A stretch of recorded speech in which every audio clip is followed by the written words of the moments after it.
사무엘상 7절 16장 7절 말씀 우리 함께 봉독을 하시겠습니다. 여호와께서 사무엘에게 이르시되 그의 용모와 키를 보지 말라. 내가 이미 그를 버렸노라. 내가 보는 것은 사람과 같지 아니하니 사람은 외모를 보거니와 나 야훼는 중심을 보느니라 하시더라. 아멘. 저는 우리 함께 봉독하신 사무엘상 16장 7절 말씀을 본문 삼고 하나님께서 보시는 관점, 이런 제목으로 잠시간 은혜의 말씀을 나누고자 합니다. 따라서 했으면 좋겠습니다. 하나님께서 보시는 관점, 하나님께서 보시는 관점. 오늘 성경의 말씀을 보니까 하나님께서는 사람의 외형을 본다고 하지 않았습니다. 주님께서는 마음 중심, 내면을 본다고 말씀하고 있습니다. 세상 사람들은 다 인물을 봅니다. 그래서 인물이 좋으냐 나쁘냐, 학벌이 좋으냐 나쁘냐, 좋은 집에서 사느냐 안 하느냐에 따라서 그 사람을 그대로 평가하는 것을 보게 됩니다. 그러나 주님께서는 모든 보이는 것은 다 제쳐놓고 주님께서는 우리 마음 속 중심을 본다고 말씀하고 있는 것입니다. 그렇기 때문에 하나님께서 사무엘을 통해서 다윗의 집에 들어가서 인물을 뽑아서 하나님의 종으로 기름 부음을 행하려고 했을 때 그 모든 엘리야를 비롯한 모든 7 그 아주 용모가 출중하고 키가 아주 크고 참 보기가 아름다운 사람들은 다 성경에 보니까 다 주님께서 버렸다고 말씀하고 있습니다. 그리고 주님께서는 오히려 참 왜소하고 참 보기에 민망스럽고 참 아름답기로 또 보여지는 그런 다윗을 택해서 사무엘로 하여금 기름불병으로 기름을 부어서 하나님 앞에 세워놨을 때 하나님 성령께서 충만히 다윗에게 임했다고 말씀하고 있는 것입니다. 이처럼 하나님의 성령에 충만했을 때 다윗은 유다 역대 제왕 중에서 가장 훌륭한 귀중한 인물로 하나님께서 쓰임받게 했던 것입니다. 지금도 이스라엘 백성들은 다윗 대왕을 그렇게 그리워합니다. 다윗 대왕같이 통치력 있는 그 능력 있는 사람이 나오기를 고대하고 있습니다. 이처럼 하나님께서는 다윗을 참 전무후무하게 아름답게 높이 들어 사용해 주셔서 이스라엘을 강대 국가로 번영하는 나라로 부강한 나라로 만드신 것을 보게 됩니다. 그렇다면 과연 하나님께서 보시는 관점은 무엇이고 우리는 어떻게 하나님 앞에 귀하게 쓰임받을 수 있는가 하는 것을 잠시간 살펴보고자 하는 것입니다. 첫 번째로 하나님께서 보시는 관점은 바로 속사람을 중요시 여기시는 것입니다. 할렐루야. 하나님께서는 신령과 진정으로 하나님께서 마음과 정성과 뜻을 다해서 하나님께 예배드린 사람을 기뻐하십니다. 우리 마음 중심으로 예수님을 나의 구세주, 나의 구속주로 섬기고 나아가는 그 사람을 기뻐하시는 것입니다. 하나님께서는 외형을 별로 그렇게 달갑게 여기지 않습니다. 형식주의 살아가고 의선주의 살아가고 율법 자체로만 고지식하게 살아가는 것을 주님께서 기뻐하지 않습니다. 구약시대의 요엘 선지자는 당시 이스라엘 백성들이 패역하고 타락하여 무서운 하나님의 심판이 다가오는데도 겉으로만 옷을 찢고 속 마음 중심으로 회개하지 않았기 때문에 크게 책망을 하게 되었던 것입니다. 요엘서 2장 13절에 말씀하십니다. 너희는 옷을 찢지 말고 마음을 찢고 너희 하나님 야훼께로 돌아오라. 할렐루야.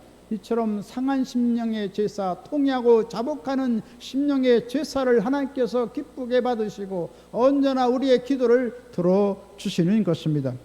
예수님께서는 겉모양을 깨끗이 꾸미고 그렇게 죄악이 가득 찬 서기관과 바리새인들을 보시고 통탄하셨던 것을 봅니다. 성경은 마태복음 23장 27절로 28절에 말씀하십니다. 화 있을진저 외식하는 서기관과 바리새인들이요 회칠한 무덤 같으니 겉으로는 아름답게 보이나 그 안에는 죽은 사람의 뼈와 모든 더러운 것이 가득하도다. 사람에게 옳게 보이되 안으로는 외식과 불법이 가득하도다. 이같이 의식적으로, 외식적으로, 율법적으로, 형식적으로 사는 것을 주님께서 아주 싫어하시는 것입니다. 주님께서는 우선적인 이런 신앙을 다 십자가 앞에 내려놓고 우리가 기쁨과 감격으로 가득 채운 생명의 복음으로 살아있는 신앙을 갖기를 원하고 있는 것입니다. 이처럼 주님을 구세주로 모시고 주님 한 분만으로 만족하고 하나님의 영원한 복음을 통하여 자유함을 얻고 기쁨과 생명이 넘치는 그런 삶을 살아갈 것을 우리에게 말씀해 주고 있는 것입니다. 그러기 위해서 우리는 날마다 신앙의 첫걸음은 듣는 것부터 시작하는 것입니다. 들으면 그리스도의 말씀으로 말미암다 그러는데 이처럼 우리가 믿음을 갖는 것은 바로 하나님의 말씀을 들을 때 놀라운 하나님의 역사가 일어나는 것입니다. 그렇지만 듣기는 듣되 깨닫지 못하는 경우가 많습니다. 어떻게 되겠습니까? 하나님 말씀은 밝히 보여지지만 나의 마음속에 진정으로 생명으로 능력으로 은혜로 깨달아지지 않는 것입니다. 어떻게 되겠습니까? 우리 하나 앞에 간절히 뜨겁게 기도하면 하나님 성령께서 우리의 심령을 새롭게 변화시켜 주시고 주의 말씀을 깨달아서 우리 마음속에 참된 자유함을 주시고 기쁨을 주시고 놀라운 영광으로 채워주시는 것입니다. 성령의 도우심 없이는 우리의 신앙생활이 결코 호락하지 않다는 사실입니다. 주님께서는 우리 마음속에 우리의 신앙생활할 때 우리의 입으로 들어가는 것은 참 개의치 말고 입에서 무엇이 나오는가 하는 것을 예의주시하라고 말씀했습니다. 성경은 마가복음 7장 14절로 16절에 말씀하십니다. 무리를 다시 불러 이르시되 너희는 다 내 말을 듣고 깨달으라. 무엇인지 밖에서 사람에게로 들어가는 것은 능히 사람을 더럽게 하지 못하되 사람 안에서 나오는 것이 사람을 더럽게 하는 것이니라. 참으로 우리 말이 어떠한 것이 나오는가? 거추장스러운 것이 나오느냐? 모든 사람들을 생명을 살리고 모든 사람을 복되고 아름답게 하는 그런 아름다운 그 말이 나오는가를 우리는 늘 생각해 봐야 되는 것입니다. 성경은 말씀하시기에 얼마나 주님께서는 우리가 거룩하고 선한 사람이 되어야 되는 것을 우리에게 이와 같이 말씀하고 있습니다. 누구든지 나가라 하는 자는 지옥불에 들어가게 되리라. 엄청난 경계에 말씀하고 있습니다. 나가라는 것은 바로 바보 같은 놈, 미련한 놈 이렇게 참 욕하는 것이 지옥불에 들어가게 된다는 것입니다. 하나님께서는 극히 선하고 극히 양심적이고 그같이 성결한 삶을 살아갈 것을 말씀하고 있습니다. 그래서 성경은 말씀하시기를 원수도 사랑하고 그리고 미운 감정을 다 내려놓고 죄를 용서해 주라고 말씀하고 있습니다. 내 이웃을 내 몸같이 사랑하라고 말씀했습니다. 이처럼 우리의 마음이 십자가를 통해서 새롭게 변화되어서 그리스도의 아름다운 사람으로 변화되어 우리의 말도 하나님 예수님이 하시는 것처럼 거룩한 말을 하고 생명의 말을 하고 모든 사람들을 살리는 말을 할 것을 우리에게 말씀해 주고 있는 것입니다.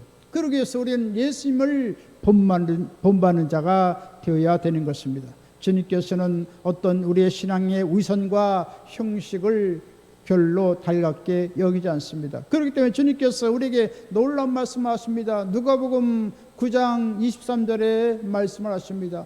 아무든지 나를 따라오려거든 자기를 부인하고 날마다 제 십자가를 지고 나를 좇을 것이니라고 했습니다.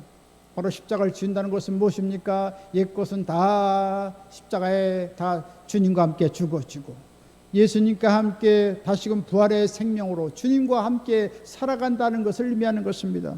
그래서 우리의 신앙생활이 참 주님의 십자가를 붙잡고 나가야 되는 것입니다. 늘 십자가 붙잡고 살아갈 때 하나님께서는 우리의 삶을 아름답게 인도해 주시는 것입니다. 우리가 올바른 신앙생활 한다는 것은 얼마나 어려운지 모르겠습니다. 건강을 위해서, 오락을 위해서는 모든 시간도 투자하고 물질도 참 잘 투자합니다. 그러나 주님을 위한 그 헌신하는 데는 주저하는 경우가 많이 있습니다. 주님을 위해서 봉사하고 시간과 삶 전체를 주님께 드린다고 하는 것은 많은 고난이 따르기 때문에 사람들은 기피하는 것입니다.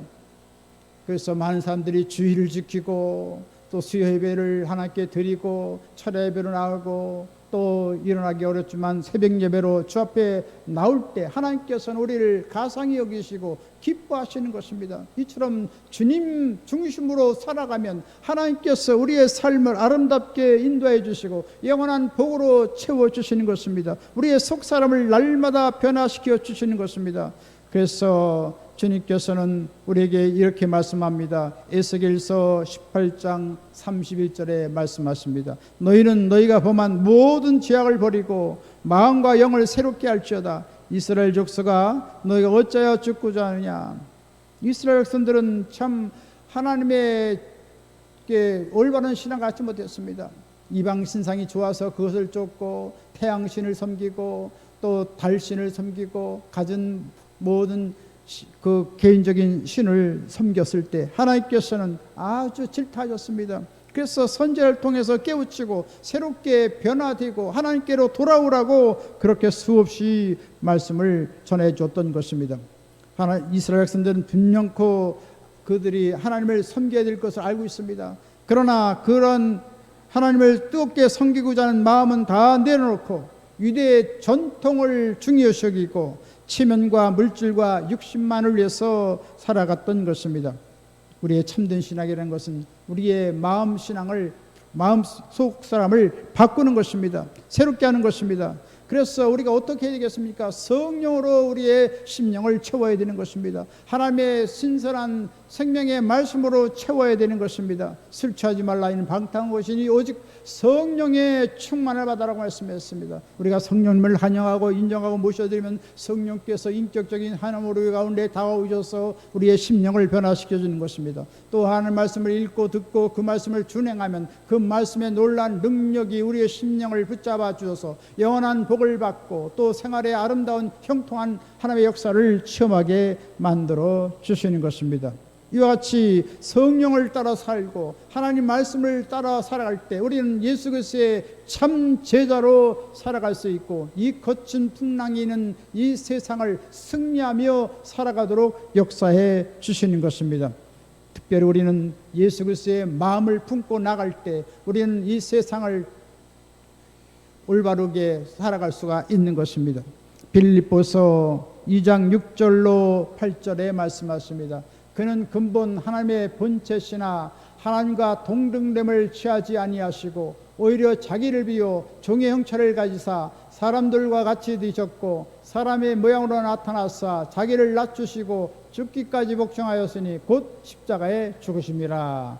할렐루야. 예수님 분명히 하나님의 본체이십니다. 그렇지만 하나님과 동등된 것을 여기지 않고 사람의 모양으로 나타나셨고 십자가의 저주 형태의 죽기까지 복종하신 예수님이신 것입니다. 이처럼 겸손하신 예수님을 본받고 나가면 우리의 삶이 변화되어지고 우리 가정이 변화되어지고 우리 사회가 변화되어지고 나라와 민족이 변화되게 만들어 주시게 될 것인 것입니다.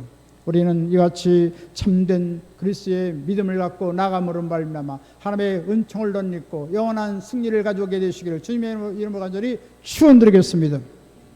두 번째로 하나님이 보시는 것은 무엇입니까? 하나님께서는 진실을 보시는 것입니다. 하나님께서 원하시는 것은 겉과 속이 같고 말과 행실이 같은 사람을 원하시는 것입니다. 그렇지만 세상은 정직과 진실을 다 내려놓고 삽니다. 이 정직이 없기 때문에 참 온 세상이 참 얼마나 혼잡한지 모르겠습니다. 얼마나 참 질서가 물러난지 형언할 수가 없습니다. 참으로 많은 분쟁이 일어나는 것을 보게 됩니다. 바로 정직한 삶은 아름다운 신용사회를 이룰 수가 있고 서로 간에 신뢰감을 갖고 참 질서 있는 아름다운 사회를 이뤄나갈 수가 있는 것입니다. 1972년부터 74년에 미국에서는 워터게이트 사건이 있었습니다.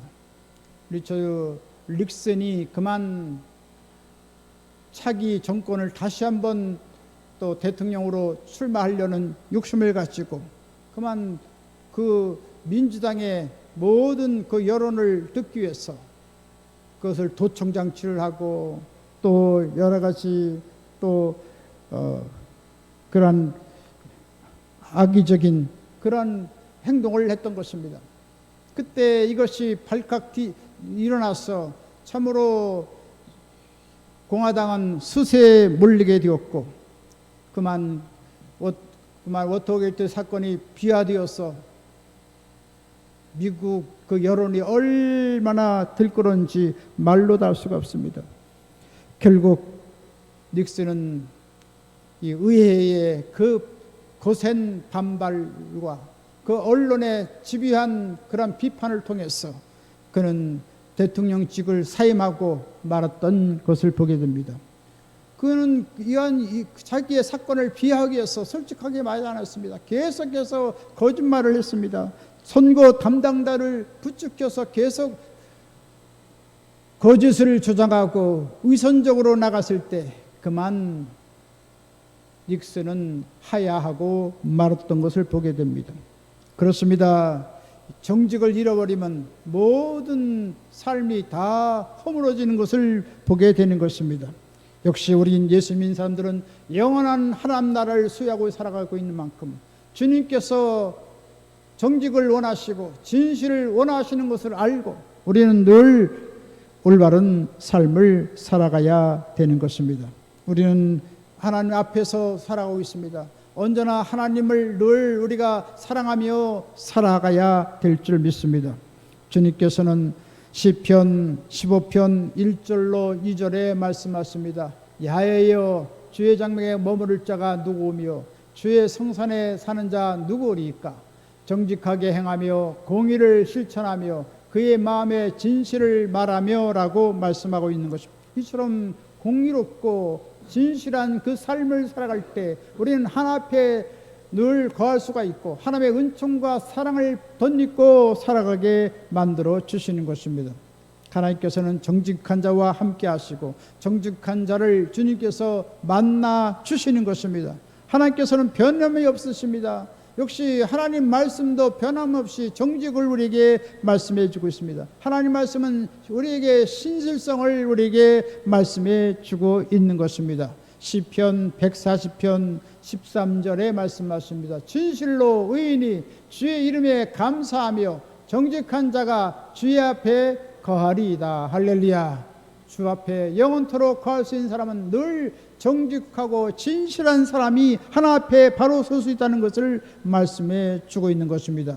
다윗도 역시 하나님 앞에 크게 쓰임받을 수 있는 것은 바로 정직한 삶을 살아갔기 때문에 높이 들어 사용된 것을 말하게 되는 것입니다. 성경은 열왕기상 3장 6절에 솔로몬이 부왕 다윗을 일컬어서 말합니다. 주의 종 내 아비 다윗이 성실과 공의와 정직한 마음으로 주와 함께 주의 앞에 행함으로 주께서 큰 은혜를 베푸셨나이다. 할렐루야. 이처럼 하나님은 공의로운 삶을 원하십니다. 진실한 삶을 원합니다. 또 성실한 삶을 원하십니다. 하나님께서 이같이 다윗을 이같이 사용하신 것은 그의 정직한 그 신앙의 아름다운 태도를 통해서 높이 들어 사용된 것을 보게 되는 것입니다. 주님께서는 다윗이 때때로 하나님 앞에 잘못했을지라도 다윗은 언제나 정직을 토대로 해서 잘못된 것을 주 앞에 토로하고 하나님 앞에 순전한 마음으로 나가게 되었던 것을 봅니다. 시편 51편 10절에 말씀하십니다. 하나님이여 내 속에 정한 마음을 창조하시고 내 안에 정직한 영을 새롭게 하소서라고 했던 것입니다. 여러 가지 그 잘못된 것을 다 은폐하기 위해서 변명할 수도 있고 다 가릴 수가 있지만 그러나 다윗은 그러지 않았습니다. 하나님이여 나에게 정한 마음을 창조하시고 정직한 영을 새롭게 해달라고 주님께 말씀을 드렸던 것입니다. 이처럼 마음이 정직하고 하나님 앞에 올바른 삶을 살아갈 때 하나님께서는 다윗을 위대하게 사용하신 것을 봅니다. 사도행전 13장 22절에 말씀하십니다. 내가 이새의 아들 다윗을 만나니 내 마음에 합한 사람이라 내 뜻을 다 이루게 하리라. 할렐루야. 이처럼 우리 가정에서도 부모님 앞에서 정직하고 진실하게 살아갈 때 하나님께서는 우리 자녀를 사랑하게 될 것입니다. 역시 하나님께서는 정직하고 진실한 삶을 함께하여 주시고 하는 일마다 형통하게 만들어 주시고 높이 들어 사용해 주시는 것을 보게 되는 것입니다. 역대하 16장 9절에 말씀하십니다. 야훼의 눈은 온 땅을 두루 감찰하사 전심으로 자기에게 향하는 자를 위하여 능력을 내푸시나니. 할렐루야. 전심으로 하나님 앞에 진실되게 살아가는 사람들을 하나님께서 능력을 주시고 은혜를 내풀어 주셔서 그 앞길을 환하게 인도해 주시는 것입니다. 그래서 다윗을 주님께서 사랑하여 주셔서 능력을 주시고 은혜를 주시고 지혜를 주시고 또 모든 필요한 것을 다 공급해 줌으로 말미암아 이스라엘이 강력한 나라가 되어지고 번영하는 나라가 되었고 온 땅에 다 점령을 해서 조공을 받아들이는 번성하는 나라가 되었던 것을 보게 되는 것입니다. 히스기야도 역시 진실과 전심으로 하나 앞에 부르짖어 기도했을 때 죽을 병에서 놓여나서 다시금 건강을 되찾고 15년 생명을 연장받고 그리고 아수르의 끊임없는 침략으로부터 하나님께서 구원해 주겠다는 약속을 덧입게 되었던 것을 봅니다. 이처럼 하나 앞에 아무리 어려운 일이 있더라도 진실하게 정직하게 살아가는 것을 하나님께 부르짖으면 하나님께서 정직한 삶을 보시고 우리를 인정하시고 하나님께서 위경에서 우리를 건져 주시는 것입니다. 이와 같이 하나님께서는 우리 마음 중심을 보시는 것입니다. 우리 마음 중심이 하나님을 향하고 있는가, 세상을 향하고 있는가, 하나님을 뜨겁게 사랑하는가, 사랑하지 않는가 하는 것을 보신다는 말씀인 것입니다. 특히 하나님께서는 나다니엘을 제자로 삼을 때 주님께서는 나다니엘에게 이와 같이 말씀합니다. 요한복음 1장 47절에 말씀하십니다. 보라, 이는 참으로 이스라엘 사람이라 그 속에 간사한 것이 없도다.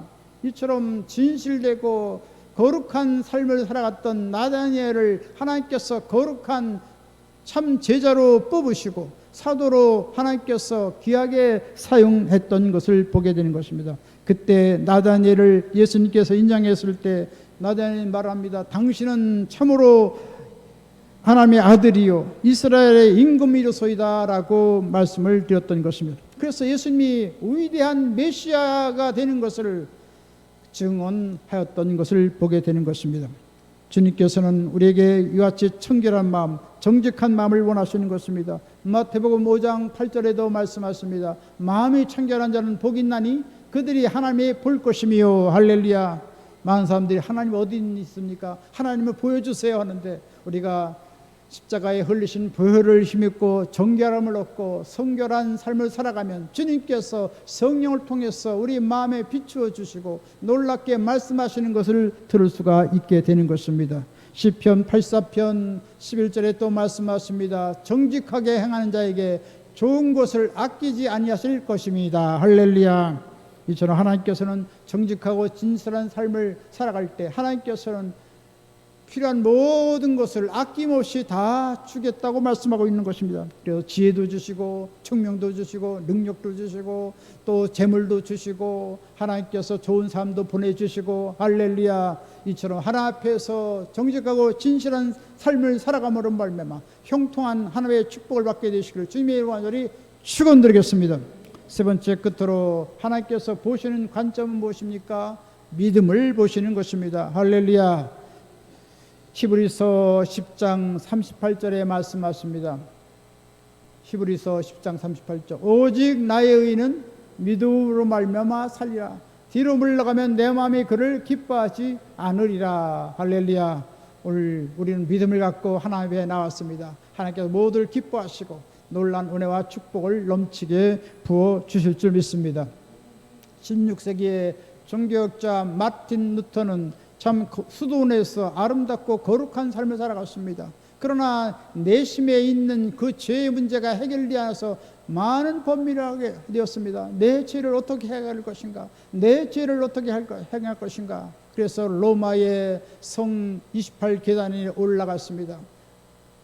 팔레스타인에 있던 그 28계단을 콘스탄틴 대제의 어머니인 헬레나가 주님을 너무나 사랑하기 때문에 그 28개 계단을 로마로 옮겨놨습니다. 그래서 로마에 가서 마틴 루터는 그곳에 계단을 성계단을 하나 두 개 올라갑니다. 거기엔 사금파리도 놓고 그래서 무릎을 기어갈 때 막 쓰리고 아프고 말도 못합니다. 그래서 28개 계단까지 올라가야 되는데 너무나 고통스럽습니다. 과연 이것이 죄의 문제를 해결할 것이냐라고 마음속에 의문이 들었습니다. 그때 하나님 말씀이 생각났습니다. 오직 나의 의인은 믿음으로 말미암아 살리라는 놀라운 하나님의 음성을 듣게 되었던 것입니다. 할렐루야. 이처럼 우리가 믿음을 갖고 우리가 의롭게 될 수가 있고 하나님 앞에 우리는 당당히 서 나갈 수가 있는 것입니다. 그래서 우리는 믿음으로 나갈 때 하나님께서는 놀라운 기적을 행하시고 놀라운 은혜를 날마다 우리의 삶 속에 퍼부어 주시는 것입니다. 마가복음 9장에 보면 12회를 혈루증 앓던 여인이 있습니다. 예수님 뒤로 가서 겉옷을 만지면 나의 혈루증 병이 깨끗이 낫겠다고 하는 집념을 가지고 예수님의 옷가에 손을 대었던 것입니다. 그때 예수님께서는 그것을 벌써 아시고 말씀을 하셨습니다. 마태복음 9장 22절에 말씀하시기를 따라 안심하라 내 믿음이 너를 구원하였다라고 했습니다. 그 여인은 즉시로 구원받았습니다. 예수 그리스도를 믿음을 가졌을 때 놀라운 치료가 다가왔던 것입니다. 또한 마태복음 9장 27절에 보면 두 소경이 예수님께 나와서 소리 질렀습니다. 다윗의 자손 예수여 우리를 불쌍히 여기소서. 다윗의 자손 예수여 우리를 불쌍히 여기소서. 그때 예수님께서 그 소경들에게 묻습니다. 내가 능히 이 일을 할 줄을 믿느냐라고 했을 때 그들은 대답을 했습니다. 마태복음 9장 28절 말씀입니다. 주여 그러하이다 하니 예수께서 그들의 눈을 만지시며 이르시되 내 믿음대로 되라 하시니 그 눈들이 밝아진지라. 할렐루야. 이처럼 믿음을 가지면 놀라운 치료가 다가오고 믿음을 가지면 소경의 눈이 떠지고 할렐루야 놀라운 기적이 일어나게 만들어 주시는 것입니다.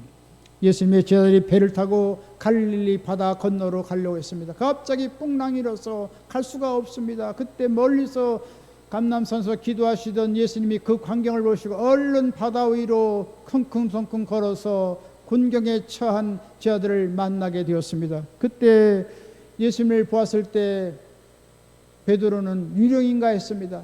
그래서 그는 말합니다. 만약 주시거든 나로 물 위로 걸어오라 하소서.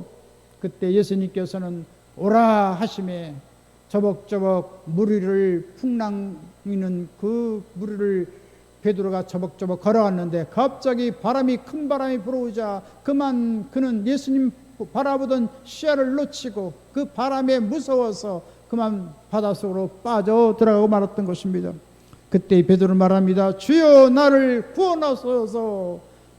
부르짖어 외칠 때 주님께서는 얼른 오셔서 손을 내밀면서 믿음이 적은 자여 왜 의심하였느냐라고 질타하였던 것입니다. 그렇습니다. 아무리 풍랑이 일고 열난의 홍수가 다가오고 우리의 앞길이 여러 가지 어려울지라도 우리는 예수님 믿는 그 시야를 놓치면 안 되겠습니다. 믿음의 주여 온전케 하신 예수님 바라봐야겠습니다. 예수님 믿고 나가면 하나님 성령께서 우리를 붙잡아 주시고 천군 천사가 우리를 호위해 주시고 그 모든 역경을 다 극복하도록 역사해 주시는 것입니다. 우리가 믿음을 갈 때 어떠한 어려움에서도 승리할 수가 있는 것입니다. 믿음을 갈 때 하나님의 기적을 체험할 수가 있는 것입니다. 믿음을 갖고 나갈 때 하나님의 영광을 보게 되는 것입니다. 할렐루야. 오늘 오직 믿음으로 나가심으로 말미암아 놀라운 승리를 가져와야 될 줄 믿습니다. 히브리서 10장 38절에 다시 말씀하십니다. 오직 나의 의인은 믿음으로 말미암아 살리라. 할렐루야. 주님께서 놀라운 일을 행할 것을 믿고 나가면 메시아 되신 예수님께서 우리에게 놀라운 기적과 권능을 행해 주시고 영원한 복을 우리에게 베풀어 주시는 것입니다. 이처럼 하나님을 절대 신뢰하는 믿음을 가짐으로 말미암아 하나님의 무궁한 은혜와 축복과 기적을 체험하게 되시기를 주님의 이름으로 간절히 축원드리겠습니다. 이제 말씀을 마치겠습니다. 하나님께서 보시는 것은 바로 무엇입니까? 첫 번째, 우리의 속 사람을 보는 것입니다. 성령 충만하고 말씀으로 살아가는 우리의 속 사람을 보시는 것입니다. 그리고 우리의 아름다운 정직한 마음, 정직한 그런 신앙 태도를 보시는 것입니다. 그 다음 주님께서 보시는 것은 우리의 믿음의 됨됨이를 보시는 것입니다. 예수님을 끝까지 믿느냐, 믿지 않느냐, 의심하느냐, 주님을 절대 신뢰하는 것을 주님께서 우리를 보시는 것입니다. 할렐루야. 이같이 우리는 주님이 주시는 그 말씀과 성령으로 우리의 속사람을 새롭게 변화시키고 늘 하나 앞에 정직하고 진실하고 또 우리는 하나님을 절대 신뢰하는 믿음을 갖고 나가심으로 말미암아 영원한 승리와 축복과 기적을 체험하게 되시기를 주님의 이름으로 간절히 축원드리겠습니다. 지금은 우리 주 예수 그리스도의 무한하신 구원의 은혜와 하나님 아버지 영원 무궁 극진하신 사랑하심과 보혜사 성령님의 감동 감화 내주 교통 평안 부흥 기적 승리 지혜 풍성한 축복을 내려주신 역사가 하나님을 기쁘시게 하고 하나님께 영광 돌리고자 하는 할나라 귀한 사람들 머리에와 개인 가정 생활 범사 모든 앞날 위에 지금부터 영원토록 함께 계실지어다. 아멘.